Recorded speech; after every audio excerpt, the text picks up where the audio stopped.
All right, traders, watch this video for Monday, June 17th. Showing you the SPY here. Look at the last 3 days. All extremely narrow range, extremely low volume, and closing about where it opened. That is not a great day trading environment. The week started off really good and then kind of slowed to a crawl. It did have a nice little trade to end the week. Slide this over. As you probably know, PRVB was on my bounce play watch list, and showing you 5-minute candles here. So it put in its early high up here, then a lower high, then a lower high, and then this tight range. I really liked this. There was a seller at 1107. I called in chat over that seller, 1108. Worst case stop, because of bid support, 1098. So I'm risking a dime a share. And you can see what happened. It went all the way up to what, almost 1190 or something. That was a beautiful way to end the week. And it just shows the power of, and I'll bring up the daily chart here real quick, of having a recent high flyer. I mean, look at PRVB on this day, on the gap up day. Went from 975 to 2282. It gave a lot of it back, but as a day trader, just having this on the watch list gave me that very low risk trade late in the week. And that's the world I try to live in, right? Stocks that are in play and giving me a low risk setup. And that's what we try to bring every day. Speaking of PRVB, let's go right into the watch list. I definitely want to watch that again.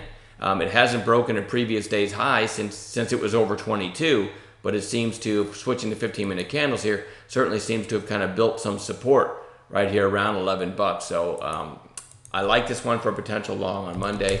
ENT is a little bit obscure. It had this volume spike, I don't know, 6-7 sessions ago, and it's starting to curl back up. My least favorite on the list, but I've had it on the list for a few days, so it's like now I can't take it off until I see if it is going to give some kind of setup, but not enough volume in that one really.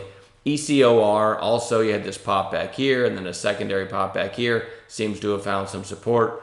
Another one that I'm not in love with, but I'm going to have it on watch because I had it on watch going into Friday. No trades in it, no signals in it on Friday, so I'll throw it on watch for one more day to see if we can get a break out of that range.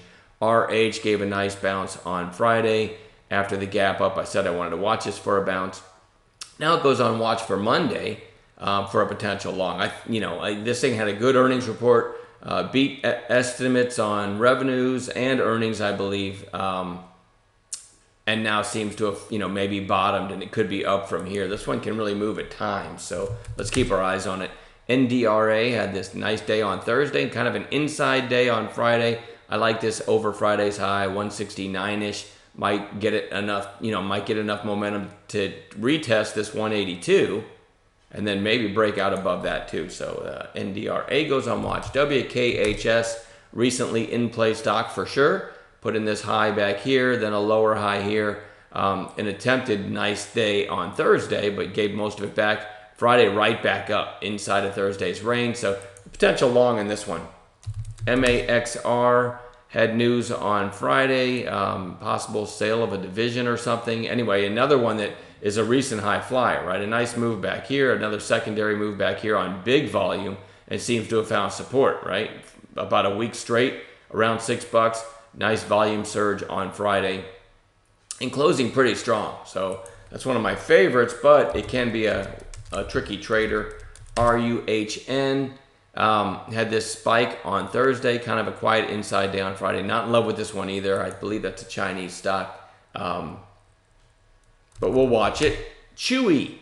I actually bought this. I tweeted it too. Like 36.30 something, I think. Very skillful entry. I'll go to 2-minute candles and explain my entry. 1-minute candles, all right?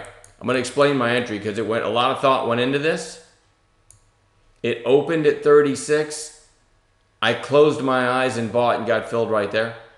Just thought, you know what, I'm going to take this small and see what happens. Probably giving it about $1, and man, it just took off. Next thing I know, at one point I was up over $5 a share. I think my best sell was still under 40 though. I got filled at 36, 30 something, and my best sell was in the 39s. So still a decent little trade, but there was no skill that went into it. I just thought, hey, everyone's talking about Chewy. There's nothing going on in the market. I'm going to nibble. I didn't call it in chat or anything, but I still thought I'd share it because it was kind of fun for a while. And, I tried to keep my last third thinking, hey, this one could be 50 or 60 or 70 in the next couple days. And then it did this, and I had to sell out for a small gain on my final third. Having said all that, big range on Friday, right? The low 32.74. I mean, almost a $10 range on the day. And again, if we're looking for in-play stocks, Chewy meets the parameters, so we're going to keep our eyes on it. All right. NBY hasn't broken a previous day's high since it was over 4. Just keep selling and selling, but we're getting close to that area we call the buy zone. So I am going to put that on bounce watch. FVRR. Huge move here on its IPO day, and then another, an attempt at a follow-up, and then a nasty reversal. Again, a crazy range, over $10 in range both days that it's been open so far. As a day trader, I've got to watch that for a possible setup. And then NEPT had this breakout here, and then now has come back down, really filled the gap. Has had some really nice press releases the last week or so. Deals with Tilray, and then another deal. So I think I think this is a pot stock to watch, especially with the gap fill. So it goes on bounce watch. You can see the extra volume lately. All right, that's all I have. We're going to add some gappers to this list in the pre-market, and there should be plenty to trade on Monday. Just a quick reminder: it is definitely summer doldrums right now. The volume is very light, so we're just.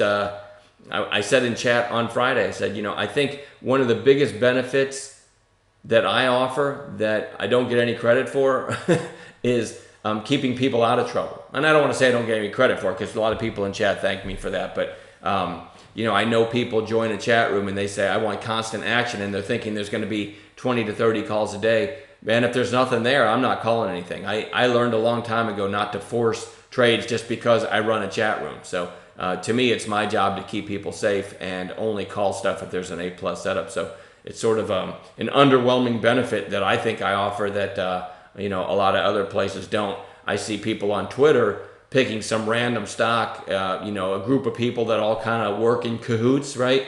And they pick some random low float stock, and they'll all just start pumping it. And then you'll see others that are in the same group say, ooh, volume's coming in, something's up here. And, literally trying to force stuff to move.